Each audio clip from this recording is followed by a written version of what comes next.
આજે આપણે ખમણ બનાવીશું અને પરફેક્ટ માપથી બનાવીશું. બહુ જ સરસ બનશે. તો જોઈએ આપણે ખમણની રેસીપી.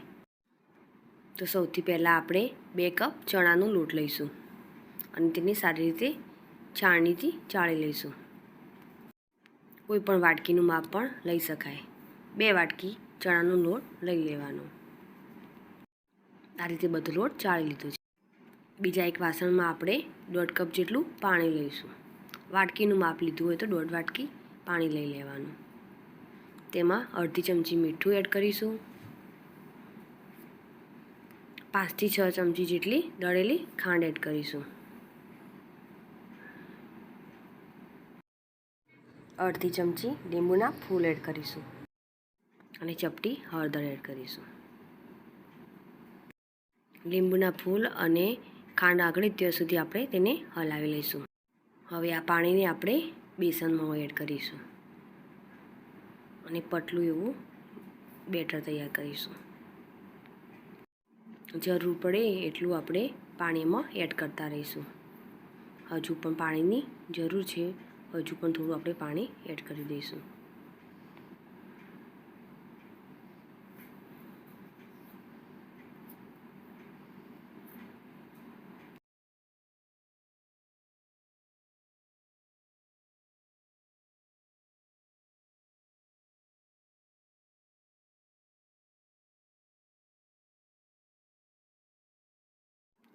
હવે આ બેટરને 6 થી 7 મિનિટ માટે એક જ ડાયરેક્શનમાં હલાવી લઈશું.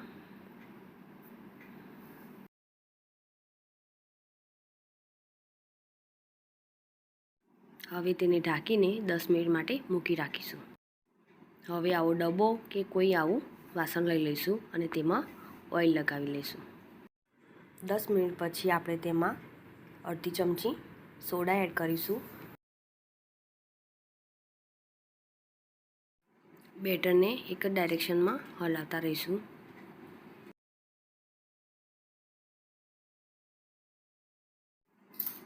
બેટરને આપણે વાસણમાં કાઢી લઈશું.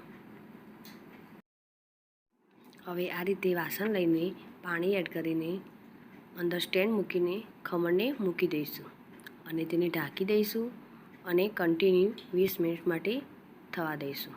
ત્યાં સુધી ખોલવાનું પણ નથી. આપણે એક પેન લઈશું. તેમાં 2 ચમચી જેટલું ઓઇલ એડ કરીશું.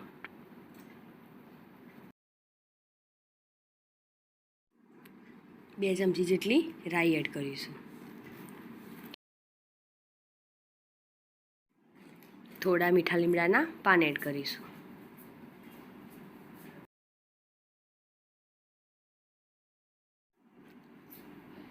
અને લીલા મરચાંને એડ કરીશું.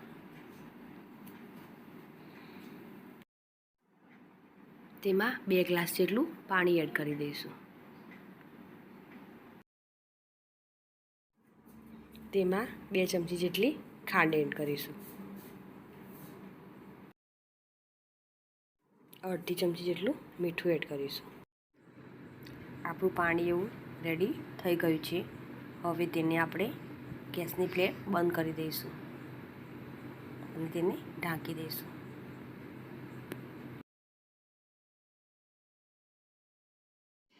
વીસ મિનિટ થઈ ગઈ છે. હવે આપણે ચેક કરી લઈશું. તો આપણું ખમણ રેડી છે. હવે તેને ઠંડુ થવા દઈશું.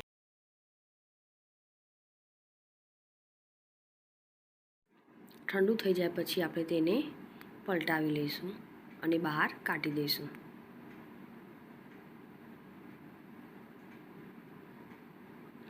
હવે તેના પીસ કરી દઈશું.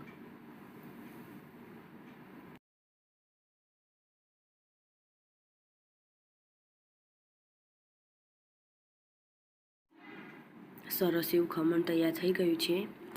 સરસ એવી જાળી પણ પડી ગઈ છે.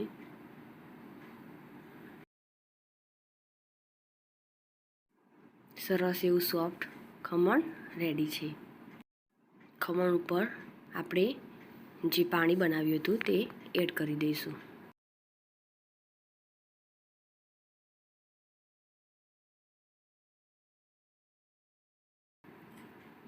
તેના પર કોથમીરથી ગાર્નિશ કરીશું. તો તૈયાર છે આપણું સરસ મજાનું ખમણ.